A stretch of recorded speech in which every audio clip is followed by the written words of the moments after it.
The Pink Pulpits Podcast, the gospel according to her. The Pink Pulpits Podcast explores the living, learning, and leading of women in the 21st century. How does the modern woman handle the world the gospel way? This podcast is for women in ministry, women surrounded by ministry, and so many more. Join us weekly on Saturdays at 6 p.m. for the Pink Pulpits Podcast, the gospel according to her.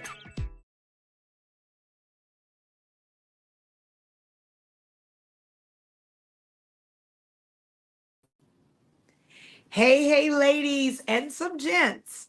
Welcome back to the Pink Pulpit Podcast, where I'm learning that we preach, we teach, and reach for real life gospel that hits the pulpit of your life. Whether that's the pulpit in the marketplace, ministry, or mentoring, this is the gospel according to her. And if you've ever longed for real connection, real accountability, and real change, you're in the right place for a real conversation. Today, I want to dive into something that I'm really grateful for. And some of you all know I just got back from an international trip in Johannesburg, South Africa. And I'm still just taking it all in and just really allowing God to just download. He was talking to me and just showing me and expanding me and just really placing me in synergy of some great women of God that God always knows what you need in greater seasons or your next season. And so today I really want to talk about divine sisterhood or divine covenant spiritual connections. And these are those kingdom aligned, spiritually synced relationships that don't just clap when you win, but they coach you to keep you winning. And they love you fully, they push you purposefully, and keep you aligned with God's best for your life.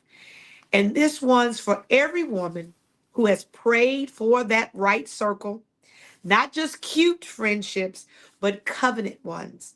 And let's talk about what to expect, how to align, and really how to have the right circles. In my book, that's right, girl, talk about a book, because that's what we talk about, right? I talk about everybody's not going to make the team.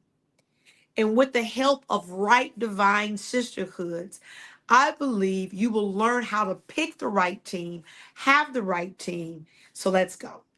Now, remember, there was a season in my life when I used to be the one that was pouring into everybody else, the one who prayed and carried everybody else. But secretly, a lot of times, I believe I had great relationships and great friendships, but I really saw myself as the go-to person or the one that a lot of people were looking for answers. I'm the faith chick, right? And I'm that chick through and through. And there was this space and time where I was saying, God, I have great relationships, but I was looking at the women that he sent me, were women that I had to look at and say, okay, is this my group? Is this my covenant connection? Are these the people that are going to not just clap for me, but press me and push me, right? Or are there going to be women in my life that we're helping each other really understand God's best for our lives? So one day, I was on the verge of walking away from a dream I had carried for years, and it felt like it was a little hard.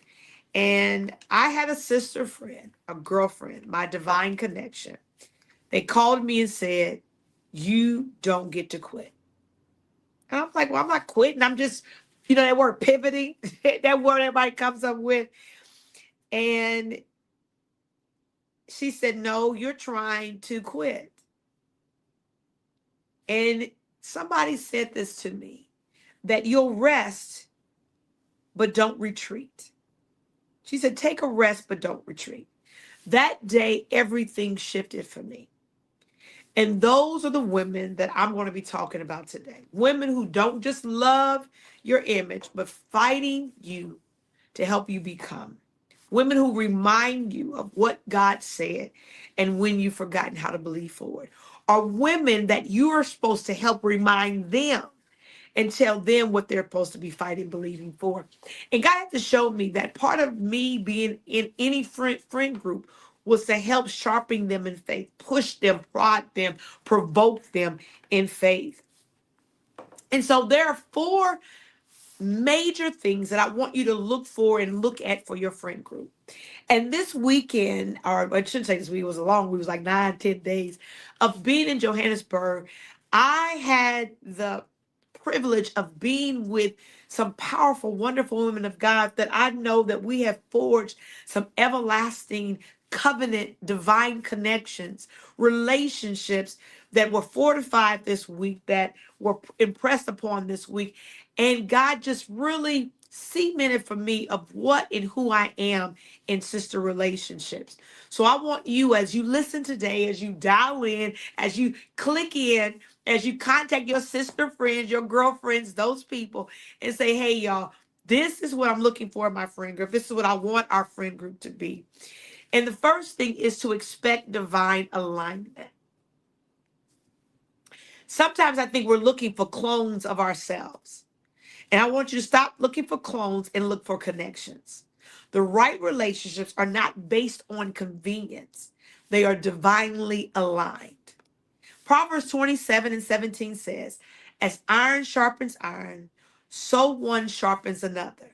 Your divine sister group, sisterhood, divine connections may not look like you, but she'll sharpen you.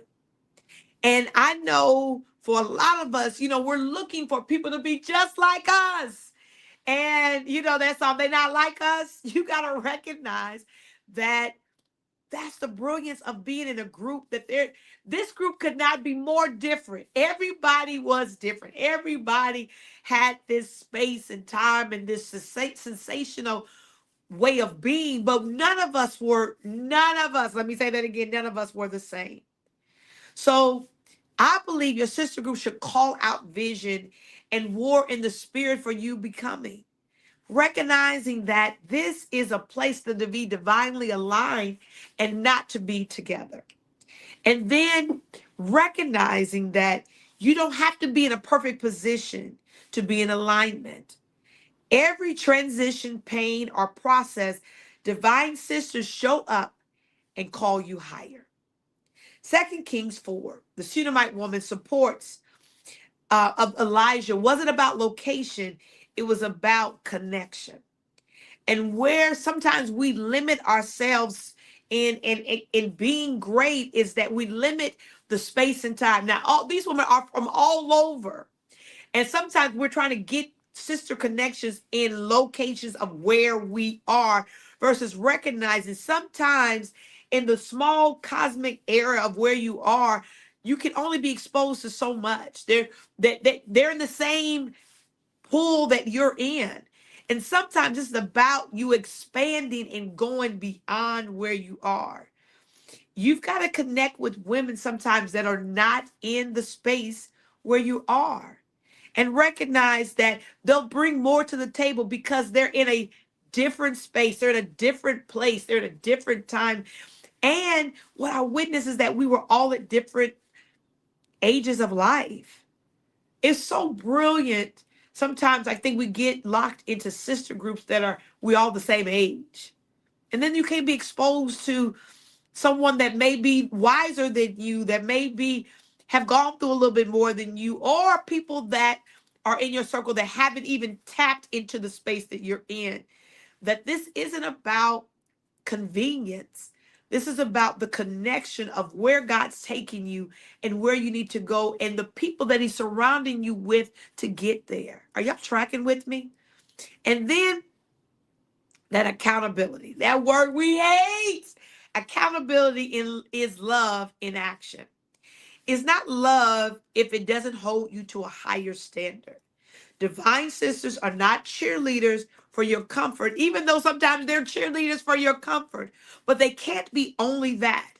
They sometimes are midwives for your next level. I had one of the women in the group say to me, "Hey, Nicole, I need you." And man, I thought about it all the way flying home. And even in these last few days of being in a group, that what I have, being the faith chick, is something that I bring to the table. And someone said, I know I need that in my life, that I haven't lived at that particular place. Galatians 6:1 and 2 says, carry each other's burdens. If she loves you, she'll tell you the truth. And if she loves God, she'll remind you of it. That's what I believe your friendship should do. And then lastly, become together. Real divine connections are never one-sided. You pour into her, she pours into you. It's mutual sharpening, mutual elevation, mutual miracles. Ruth 1:16, Ruth and Naomi. Where you go, I'll go. Your God will be my God. Your people will be my people. That's covenant. And that kind of alignment multiplies destiny.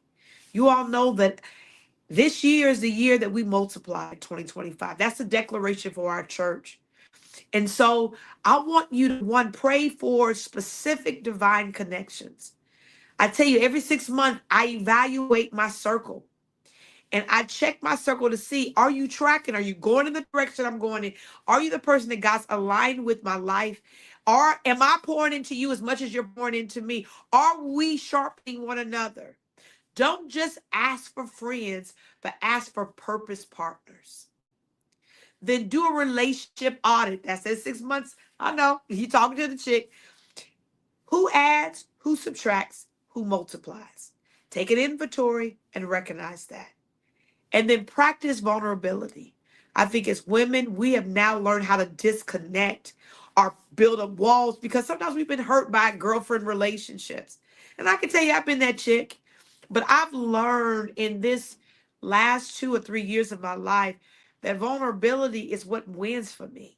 It what really elevates me. It helps me to show up unapologetically me, being comfortable in my own skin. Real connections start when you're honest about where you are, who you are, and where you're going.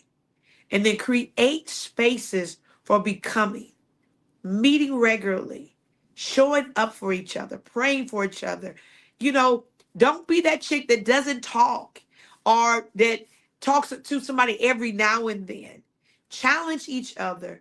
Have goals for one another. I know I feel like this was deep, but it's necessary. Ladies, I don't want you to live life alone. I don't want you to be in your isolated small space. God didn't design you to struggle in isolation. He created divine sisterhood to be a spiritual strategy to help you become all that he has called you to be. So go ahead and expect alignment. I want you to expect divine connections, receive accountability, become together. Your divine sisters are not a luxury, they are a necessity. I need you to know that after this weekend, I have some great divine partnerships, but I've had some along the way. And that they are some of the greatest friends in my life. I have one of my closest girlfriends, and I guess you'll be okay me saying her name, Pastor D, who I know God has divinely connected my life with hers, that we make each other better. We laugh, we joke, we play, we got our we call them dirt moments, dust. I want to call them dust. They look dusty moments. I got, Pastor Quinn. I got so many divine connections. I got Pastor Vern. I got great relations. I should have started counting, because then I'm gonna have somebody tell me, girl, you didn't call me. So I got on your 6-month list. So let me say this. You know who you are. We don't have to say. And the women that I've connected with this week, Pastor Melva Henderson, when I tell you, she laid out something for me that God was trying to I've been looking for the download. And man, God gave it to me. And it's bringing tears to my eyes, because I want you all to be able to experience that kind of sister circle, those divine connections, those relationships that are going to help you grow and be. You're going to be what God's called you to be when you do this. Download a sister circle. Do one that you know is going to lighten you, heighten you, elevate you, but more importantly, take you to a great place. They're a necessity.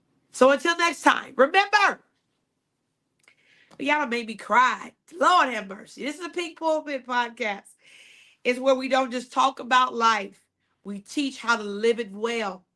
This is the gospel according to her. For women, by women, because we were never meant to do life our purpose alone. I need for you to know this. You know what I'm going to do for you? I'm going to do a checklist so that you can pray for your divine connections. And let me know, as you create one just for yourself, let me know how it goes. Tag me, subscribe, tell your girlfriend about this. Check your sister circle. Make sure you have divine connections. And remember, we're only doing life, the gospel, according to her. I'll see you guys next time. Tune in next week for the Pink Pulpits Podcast, the gospel according to her. Be sure to like, follow, share, and subscribe this amazing weekly podcast with your host, Lady Nicole Green. That's right, the Pink Pulpits Podcast, the gospel according to her.